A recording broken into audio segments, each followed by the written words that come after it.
ہوں گی۔ اور جب ہم نے تم سے عہد کر لیا اور کوہ طور کو تم پر اٹھا کھڑا کیا اور حکم دیا کہ جو کتاب ہم نے تم کو دی ہے اس کو زور سے پکڑے رہو اور جو اس میں لکھا ہے اسے یاد رکھو تاکہ عذاب سے محفوظ رہو، پھر تم اس کے بعد عہد سے پھر گئے، سو اگر تم پر اللہ کا فضل اور اس کی مہربانی نہ ہوتی تو تم خسارے میں پڑ گئے ہوتے۔ اور تم ان لوگوں کو خوب جانتے ہو جو تم میں سے ہفتے کے دن مچھلی کا شکار کرنے میں حد سے تجاوز کر گئے تھے، تو ہم نے ان سے کہا کہ ذلیل و خوار بندر ہو جاؤ، اور اس قصے کو اس وقت کے لوگوں کے لیے اور جو ان کے بعد آنے والے تھے عبرت اور پرہیزگاروں کے لیے نصیحت بنا دیا۔ اور جب موسیٰ نے اپنی قوم کے لوگوں سے کہا کہ اللہ تم کو حکم دیتا ہے کہ ایک بیل ذبح کرو،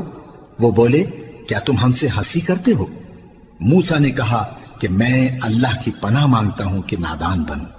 انہوں نے کہا کہ اپنے پروردگار سے التجا کیجئے کہ وہ ہمیں یہ بتائے کہ وہ بیل کس طرح کا ہو۔ موسیٰ نے کہا پروردگار فرماتا ہے کہ وہ بیل نہ تو بوڑھا ہو اور نہ بچڑا بلکہ ان کے درمیان یعنی جوان ہو، سو جیسا تم کو حکم دیا گیا ہے ویسا کرو۔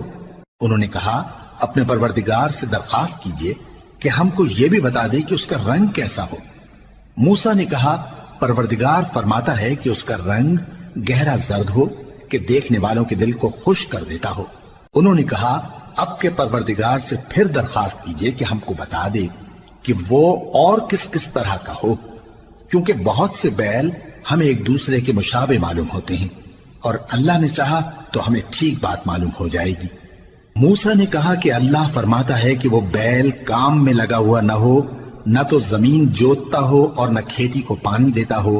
بے عیب ہو، اس میں کسی طرح کا داغ نہ ہو۔ کہنے لگے اب تم نے سب باتیں درست بتا دی